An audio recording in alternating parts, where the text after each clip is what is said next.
Hello everybody, and welcome to yet another niche video from the Intrigued Engineer. Today we're taking our lovely little PLC out for a walk into the world of the big bad internet. The plan is to get it to talk to the colossus that is Amazon Web Service, or AWS. Why, I hear you ask? Well, I think I hear it's a pretty one-sided conversation. But in short, as soon as we can connect and control the PLC over AWS, we can do all sorts of hashtag 2022 things like controlling it from your phone, machine learning, data mining, all of that cool stuff that's generally accompanied by soft pastel colours and a ukulele backing track. The best thing is, with this method, you don't need Siemens MindSphere. Just an Ethernet connection to a router and you're good to go. Alrighty, let's check our mum's not on the phone, turn on our modem and get all Silicon Valley.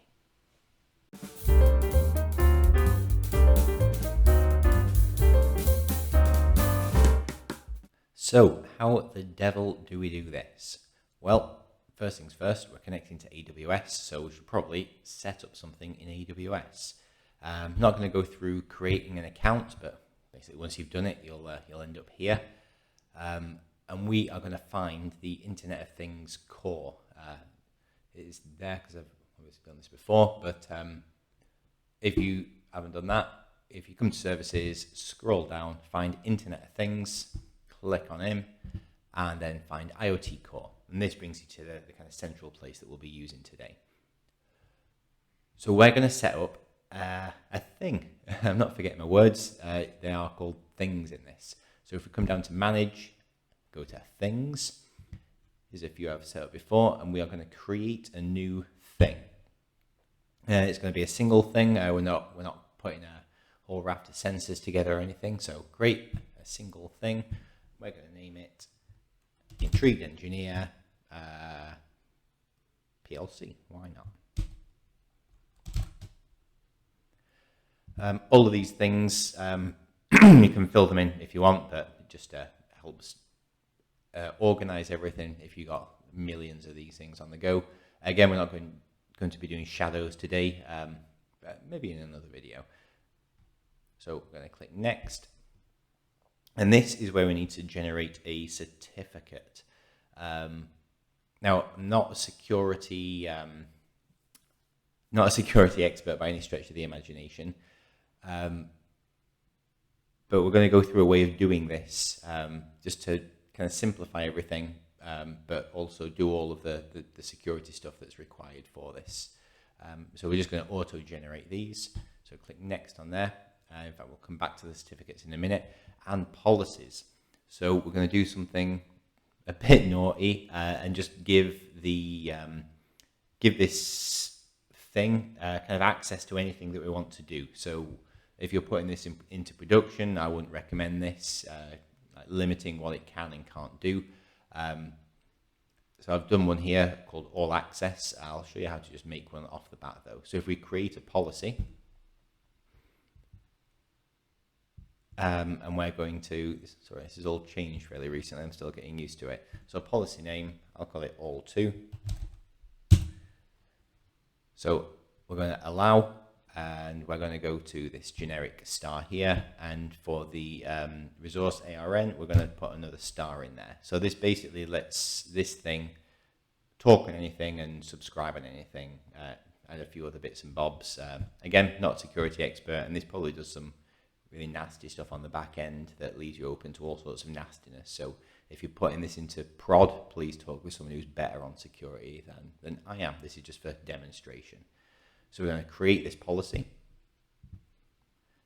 That's gone green, so I think that's good. And we're going to hop back to the tab we were on before, and it should have popped up. There we go, all2.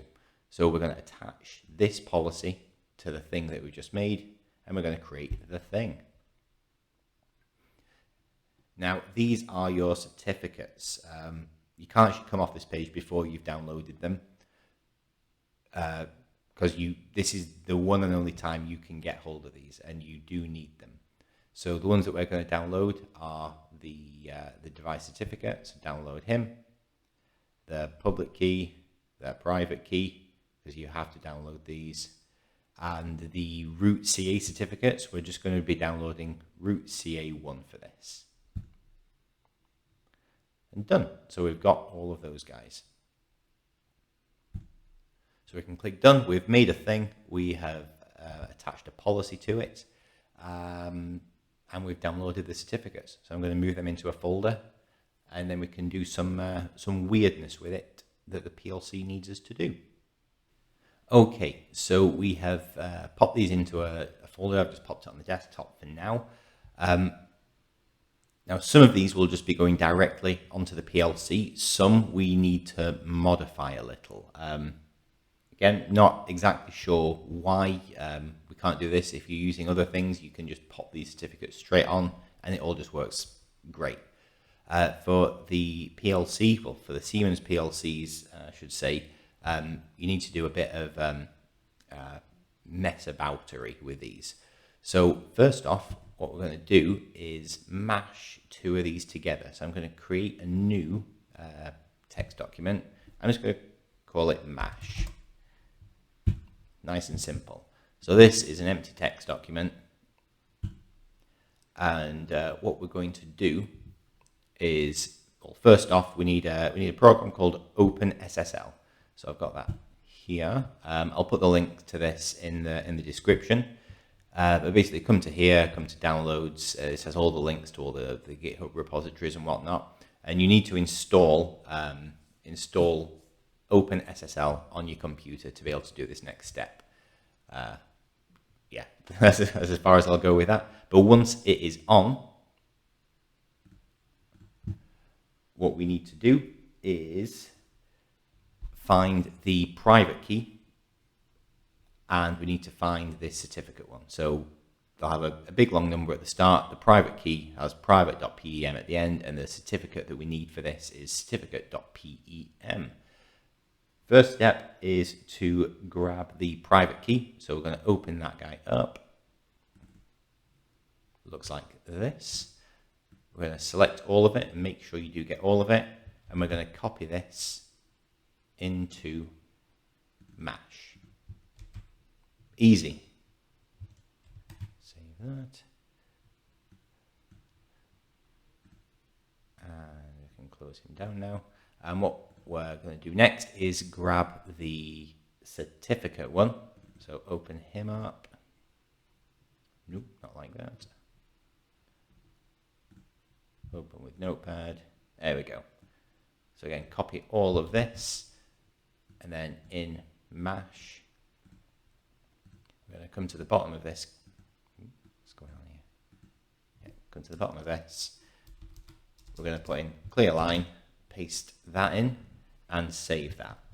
So now in this mash text file, we have the private key, and we have the certificate in one .txt file. So once we've done that, we need to open up the command line. So CMD at the start, and don't just open it, you need to right click on it and run it as administrator. So once you're in as admin, just let's, you can do it without it, but it's just a bit of a mess around. But we're in as admin, and we're going to take this and we're going to change the directory of this to the directory where we've made this mash folder. Go. Okay, so we're in there. We can have a look and see what's in there. Yeah, we're all there, and there is the mash txt file that we want to mess with. So we want to open up now SSL.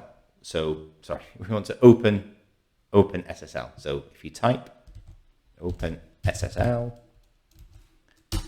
you can see now we're running OpenSSL in the command line. And we're just going to give it one command now. So we need to pop in pkcs12. Just being careful I get this all right. And it's an export because we'll be exporting the exporting the key that we need to use. So we tag it with export. The in tag we're going to use for the file that is going into it, and we call that mash, and that is a text file, so mash.txt. And then for out,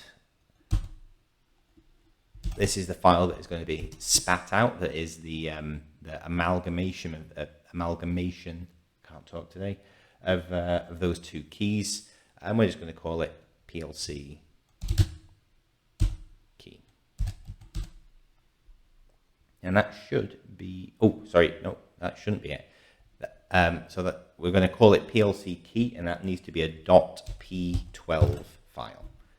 So that should work. So we press enter, and it'll give ask for a password. So for this bit, you can put whatever you want, obviously, but do remember it, because there's no way to grab that password back. For this, I'm just going to put no password, so I'm just going to press enter and then enter, and then that seems like it's worked. So we can Control-C to stop it, open SSL running, and we can check in the certificates folder. There we go. So that is now our key that needs to go into the PLC. So what will actually be going into the PLC is this PLC key and the root certificate. All of the others we don't need for this. I would definitely keep them all for future stuff, but these are the only two that we're actually going to be using in the PLC. So easy. While we are in the command line, we do need a few other little things. So what we're going to do is find out our NTP server.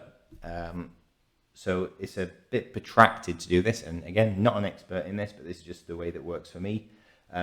What we're going to do is just type net start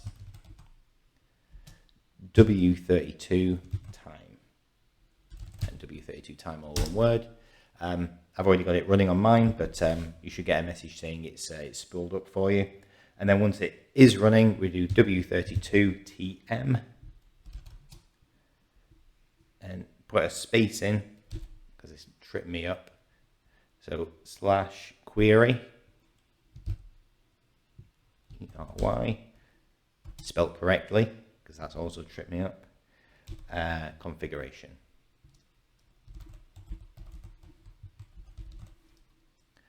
Press enter on that, and this will give you your NTP server. Here we go. So it's time.windows.com.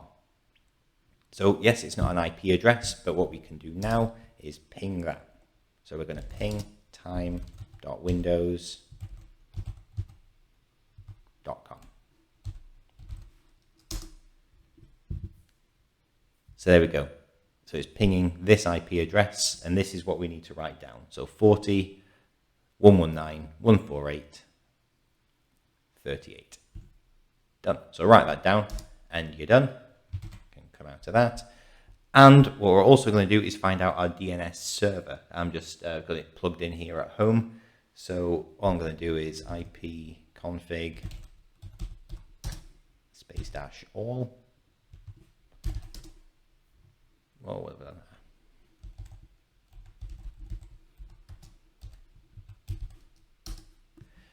There we go. So on the Ethernet, we come down, blah, blah, blah, blah, blah, and DNS server 192.168.0.1. So we're going to make a note of that, and also our default gateway, because we'll need that same thing. 9 times out of 10, this won't be the same. You'll have a list of DNS servers, so write each of those down, because those will all need to go in. But at the minute here, it's just this one, which is the same as the router. So now we've got all of that done, we can actually get into TIA Portal and start popping all of this stuff onto the PLC itself.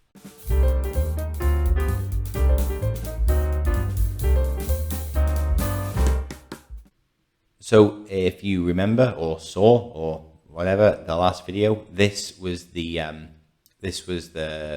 program that we put together to be able to talk to a Raspberry Pi locally.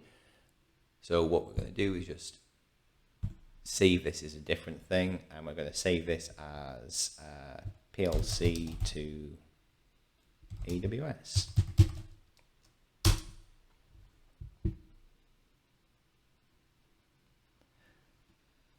Okie dokie. So the first thing we're going to do is come over to this left hand side here, and we're going to open up the device configuration.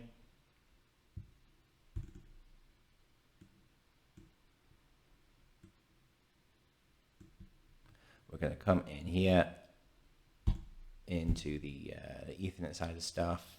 We're all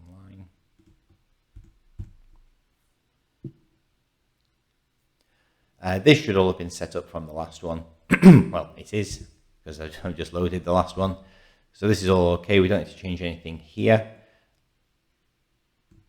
On the advanced options down here, sorry, no, where is it? Time synchronization, that's the one. So inside of time synchronization, we want to enable time synchronization, press OK on that. And we want to put in the IP address of the NTP server that we found before. So that was, write that down somewhere. There we go. 40.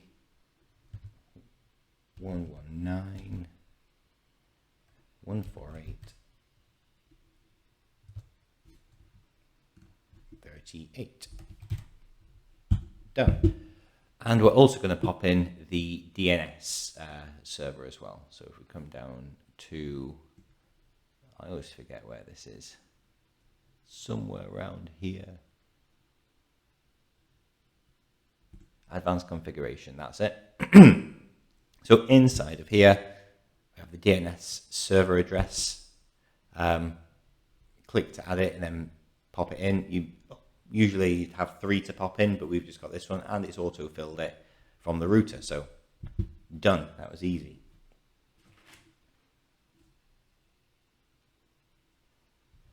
So what we're going to do now is come down on this left-hand side to security settings. Come to this first settings here, double click that, and we're going to have to protect this project. So you just need to come up with a password that would work. So, oh, and as soon as you put this in, every time you load it, you'll need to put in this username and password, and there's no way to get it back. So don't forget it, or you just have to restart the project from scratch, pretty much.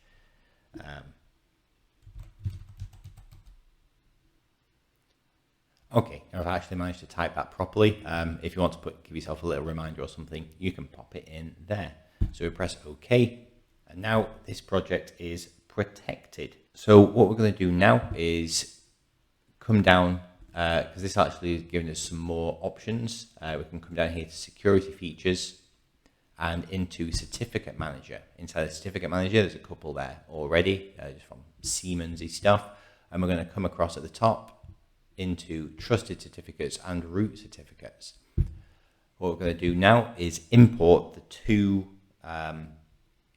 certificates that we've just made. So we're going to right click, import, and you can see here we can only choose the root CA and the security certificate, but not the PLC one. It's not there. So we know that we need the root, so let's get the root in there. So click that, open, and we've got the root in there. And we're going to right click again, import, back to the same folder, and we're going to come down here, and instead of looking for these, we're going to look for the PKCS12, and there we go. So click that, get him in. And this password here, this is the password that you entered, or did or didn't enter in OpenSSL. So I didn't put a password in, so just press OK, and she's in.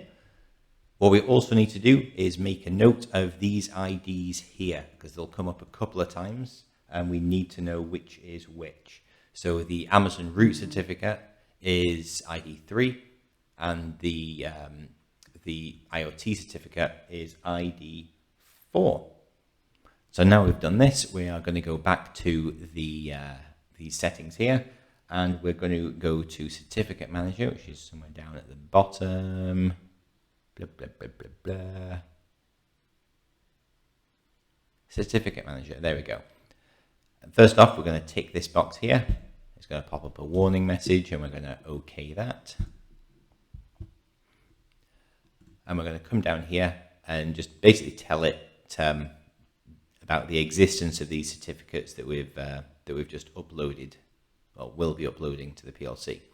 So there's two types. There's device certificates and partner device certificates. In the device certificates, we're going to upload the IoT or ID4 password certificate.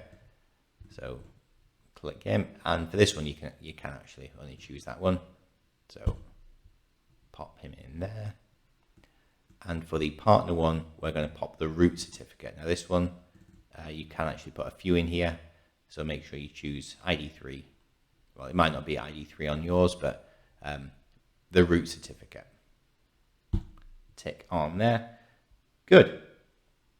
So now that's all done. That's pretty much all of the setup on this side. We do need to change some things in the setup of the configuration of the MQTT stuff. Again, we set all this up in the last video when we got it to talk to a Pi. But we don't actually have too much to change. So let's go into this configuration. And what we're going to be changing is in these connection parameters. So open this guy up. Now in the last video, in the IP address, we left this fully qualified domain name completely blank, and we manually put the IP address in here. So we're going to get rid of this. So that is blank. We will change this in a second. But what we do need to do is put in the fully qualified domain name of our AWS. So if we come to AWS, back in here, we come down here to settings. Inside of settings, we'll have here, it's called the endpoint. Click the little thing by the side to copy it. And we're going to copy it in to this fully qualified domain name bit. Don't overwrite, because you need these at either side. So don't overwrite those. Paste it in the middle. And because Siemens, at the end of after .com, we need to come in and we need to pop another period at the end of that. So this should be the fully qualified domain name with an extra dot at the end between those two apostrophes. So once we've done that, we need to change the port as well, because we're going on a different port now, because we got TLS going. So instead of 1883, we just need to change that to 8883. Easy. And in the TLS section of this, we come in and we change these falses to true. So enable TLS true, validate server ID true. And here is where we need to tell the program which certificates to use for what. So we have the broker certificate, and that is the root certificate, which is ID 3. And we have the client certificate, which is the IoT certificate thing, which we have as ID 4. Keep alive, keep the same. Basically everything keep the same. That is that. We are going to copy this guy out because we'll need that in a second.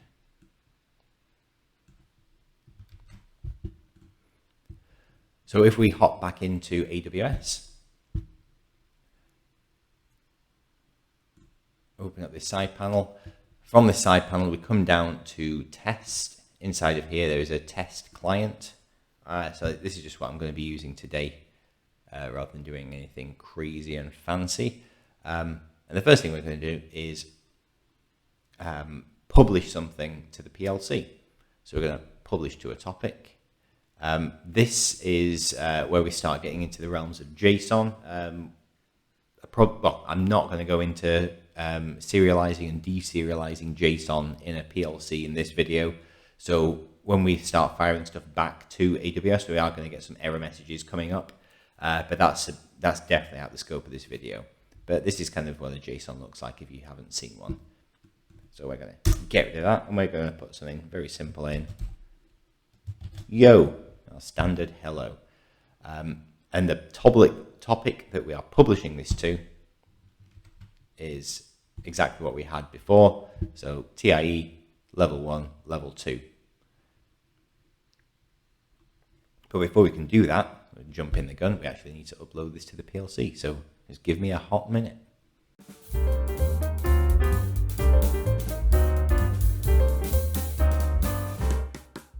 Okie dokie. So now we have, we've uploaded all this to the PLC. We've got all greens, so it seems to be okay. If we come into the main, have a look what's going on. So our switch is still switched. Our status 7004, which if you remember from the last video is very good. So it seems everything is sitting pretty. I'm going to come back into the config files and we are going to look in the received message pouch. Again, nothing in the received message, so I'm going to go across the room, flick the switch, and see what pops up in this byte bin. No, I'm not. I'm thinking the other way around. I'm an idiot. What I'm going to do is come in to here, and I'm going to publish it from here. So we're publishing to this topic. This is the payload, and we are going to publish. Done. That easy. And now you can see we have a 59 6F21. And if you're not fluent in hex, I've got this up. So 59 6F21 convert. Yo. So we are talking from AWS into the PLC. So this lets us send pretty much any information we want into the PLC. As you get bigger and better, you want to JSON it up so you can do, well, AWS just works on JSON, so it just gives you more functionality. So let's do it the other way. So what we are going to do, get rid of that receive message bit, we're going to pop a message in the message to send pouch. So this is the message from last time. I'm not going to be quite that adventurous. Just going to do something nice and easy. I'm just going to pop in, what's up? Not even that, sup, because I'm lazy. So 53, sorry, that needs to be hex.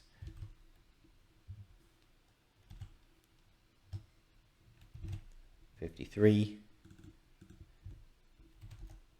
75, 70, and a 21 for good measure. So we're going to upload this to the PLC. Now, little side note as well. Even though we're uploading this actually won't update in the memory. So you can see we're all greens here. This is what we're saying, but this is still in the memory. So what we need to do, or very crudely, stop it and start it again. Solution to all of life's problems. There we go. So now you can see what's actually in the memory is what it should be. So now what we can do is come back into AWS. Instead of looking in the publish, we go to subscribe. Let's copy that if we need it. Yeah. We're going to subscribe to this topic and we can love heart it. How lovely. And yeah, this is what we did on the Pi basically, but now we're on the big bad internet and we are listening for what the PLC is saying. So now I'm going to go across the room again and flick the big old switch.